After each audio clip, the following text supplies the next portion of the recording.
So how do we get to do this stuff? Well, it's obviously the tech, right? You know, the smartphones are out there. We have GPS. We have real-time location systems that are available to us. Thing we don't have a ton of in the United States yet, but I think is really going to grow, is this concept of near-field communication and sort of low-band communication between mobile devices. It's used quite a bit for purchasing in other companies as well, in other countries, I'm sorry. But I think we're going to see that grow quite a bit in the future. But we've also seen a growth within the apps area and also within the community of people. All the standard ones, you know, tied to location that you guys know about, Foursquare, Gowalla, which are those basic apps that you would use on a phone that allow you to check in. You get badged for environments. You can become a mayor of a space. You can become aligned with specific types of experiences and then become a brand advocate for that over time.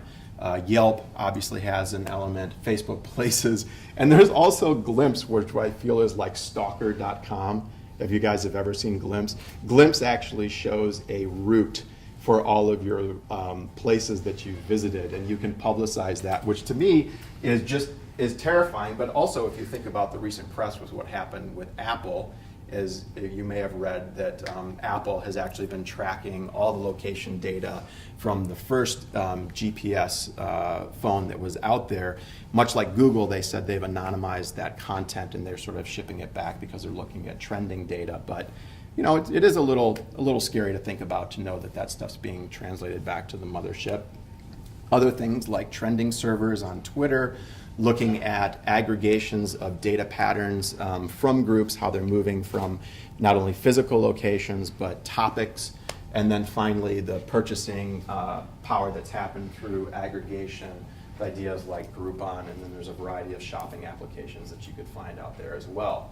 But I want to step back for a minute, and you guys know what this is, right? This is, what show is this? Who Wants to Be a Millionaire? Okay, so what was the tech component with the mobile component with Who Wants to Be a Millionaire?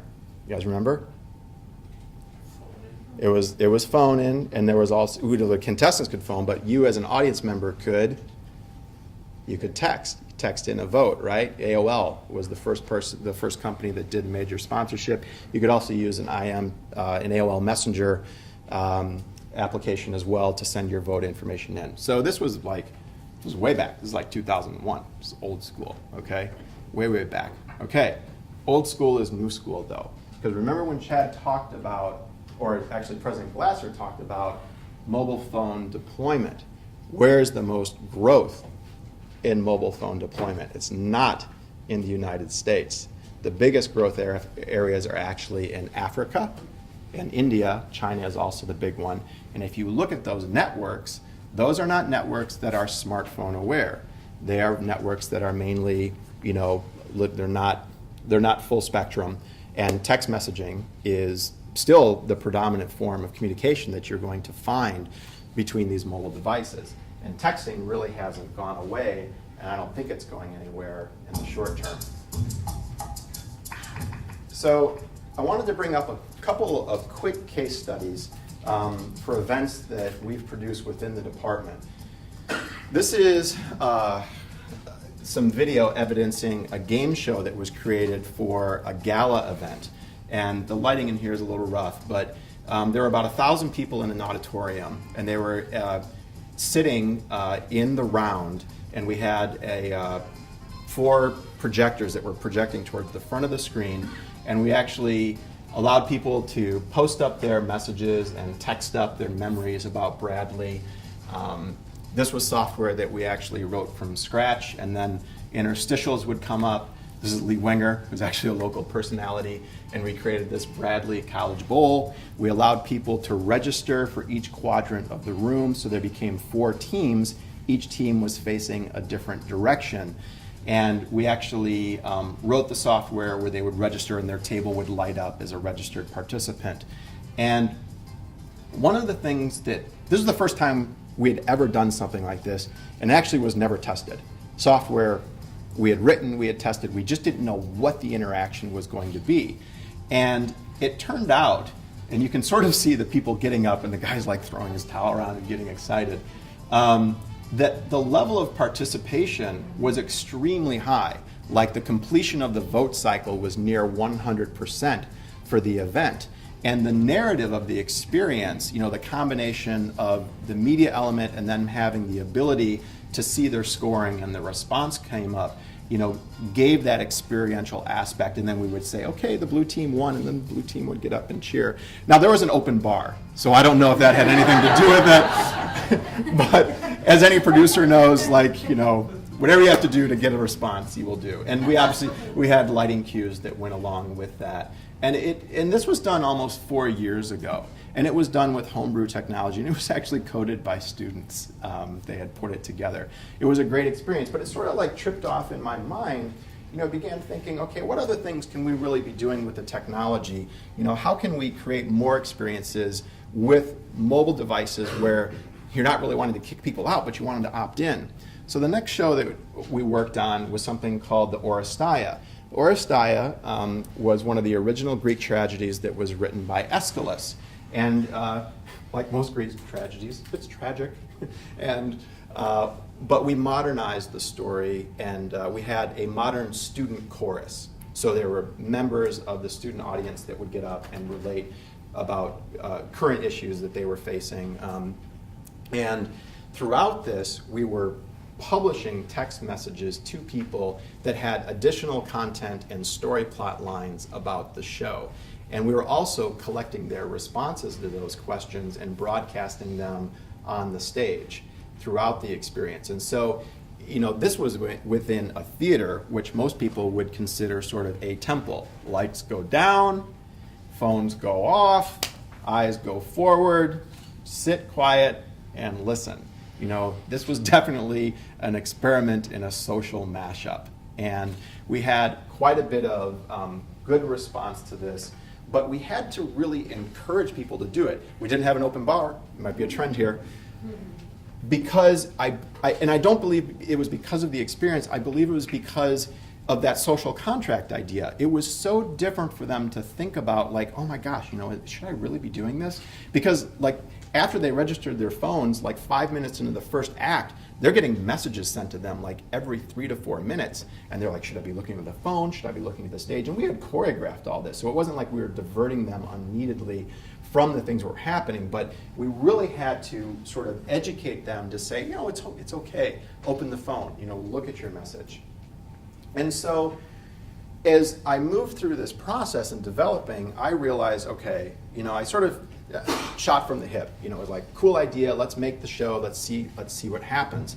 And I've been trained in design for a really long time, and I thought, okay, if I'm really going to keep doing this, I need to formalize my understanding of what that social contract is going to be, what the expectation is. And so there's another project I had the opportunity to work on, which was an interactive piece of digital signage that was built at Loyola Marymount University. It was an array of 40 iMacs that would allow their students to create a digital yearbook via an iPhone application, a website, and text messages, so they could actually come and upload their own content that would display in the commons of that building in a large-scale visual array.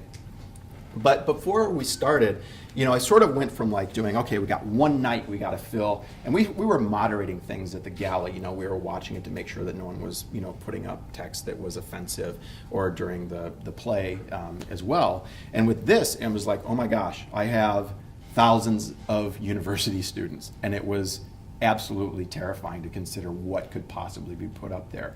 If you think about the concept of photobombing and the way that people can do transliteration, and it's just amazing to begin to think about the ways in which this thing could be faced or fraught with peril.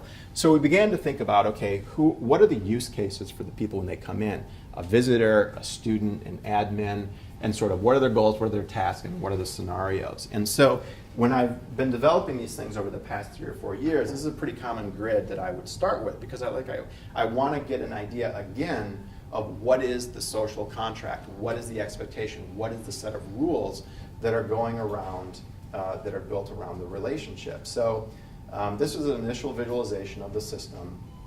These are our initial concepts. physical mock-ups that we created, 3D visualizations, a variety of them. I really like this one. I want this one in my living room. It's like a digital chair. Like, I think that'd be the coolest thing to have.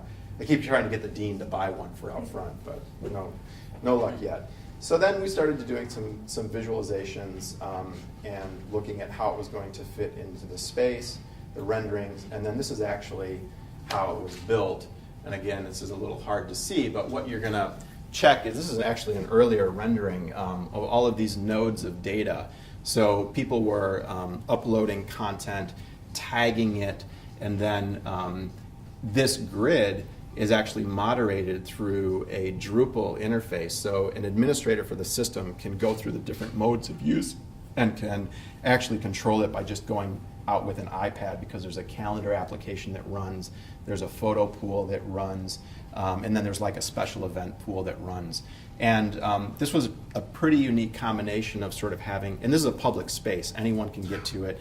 The students all have the application via Blackboard. So we wrote a iPhone application that we then sent to Blackboard, who validated it, and then they rolled it into their integration and sent it out to their entire student population. And then we had an authenticated web portal for the material as well.